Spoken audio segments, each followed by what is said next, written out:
I believe we have a picture of him, maybe. Oh yeah, there he is. He's so cute. His name is Stinker, and no, he cannot spray.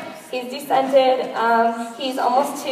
He's going to have his birthday in May. Yeah, he's really cute, and I love him. And yeah, they're really cuddly. I know it's surprising, but he loves to snuggle. But I'm not here to talk about my skunk, unfortunately. I am here to tell you my story. If you were to tell me a year ago that I would be up here tonight, I would think you're crazy.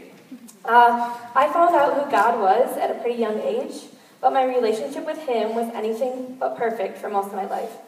But like all stories, mine has a beginning.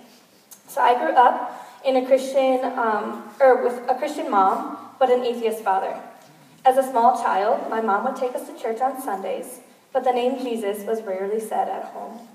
When I was 4, we moved over an hour away, and church was no longer a part of my life, and neither was Jesus. At the age of 11, a friend invited me to go to Bible camp. It was here that I started to understand just who Jesus was and what He did for me. For those 2 weeks of summer, I was on fire for Jesus. One could say I was lit for the Lord. But not long after returning home, I stopped reading my Bible, and Jesus rarely crossed my mind. I continued to go to this camp every summer, but the same pattern would happen over and over again. In high school, I searched for my happiness by getting involved in a lot of different things. I believed that if I was the best at everything I did, then I would finally be satisfied with what I had accomplished. But even after successes in school, sports, and music, I still felt empty, as if I was missing something. And after watching all 5 Twilight movies, I thought maybe a boyfriend was the answer. # Team Edward, am I right? So my junior year, I started dating a guy. Things were really great at first, but I quickly fell into sexual sin because I believed that if I loved him, it was okay. For a short while, this would temporarily fill that void I felt, but it didn't last, so I found myself going back to it again and again. This relationship took a turn for the worse my senior year of high school, when it became emotionally, verbally, and sometimes even physically abusive. My boyfriend pressured me into drinking and smoking weed, and soon I began to like these things, because they would make me forget about just how empty I was on the inside. Over the course of my senior year, and into my freshman year of college, I had been cheated on 3 times. So now not only did I feel empty, but I felt betrayed, unworthy, and unloved. He manipulated me into believing that it was my fault, but it was after the 3rd time that I finally ended our relationship. However, drinking, drugs, and sex had become such a normal thing to me that I continued to party every weekend and hook up with random guys, just wanting to feel wanted. I would wake up the next day feeling so ashamed, but yet I repeated this cycle to continuously get that temporary fix to my loneliness.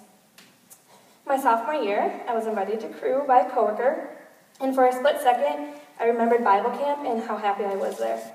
I started attending crew and Bible study every week, but every weekend I would still party. This double life continued throughout my sophomore year and into my junior year. Though I was making my way back to Jesus, none of the people I was surrounding myself with were Christians, so it was so easy to sin and fall back into drinking. I excused it. I said, my friends are drinking, so why can't I? My junior year of college was a constant battle of me trying to build relationships with Jesus, but old habits die hard, so I repeatedly found myself going back to the party scene. That year, I was asked by crew to be a leader for the spring break Hurricane Harvey relief trip, and to keep my good image up in crew, I said yes. However, I secretly dreaded going. I knew no one on the trip, and I thought I was going to be miserable. But God knew exactly what He was doing. Over the course of one short week, I was exposed to people who loved Jesus and genuinely wanted to get to know me.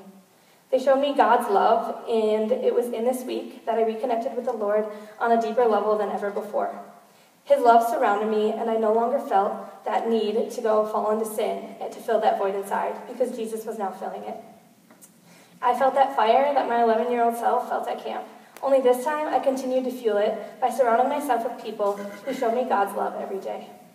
Looking back at who I was a year ago, my life has changed so much. These changes did not happen overnight, and the Lord continues to challenge me to give everything to Him every day. My life is not perfect. I still struggle with insecurities and shame of my past, but God reminds me that they are part of my story, and that He has redeemed me, and He loves me the way that I am. He has blessed me with an incredible community and close friends who support me through this. I no longer feel the need to turn to worldly things to get that temporary fix of happiness because I have Jesus, who reminds me every day just how much he loves me. It is in him that I am truly fulfilled. So I'm going to leave you guys with a passage from John 4:13 through 14. So Jesus, in this part of the Bible, he's talking to this Samaritan woman, and she had a lot of shame with her sexual sin, so I can really relate to her. But Jesus said to her, "Everyone who drinks this water will be thirsty again. But whoever drinks the water I give them will never thirst.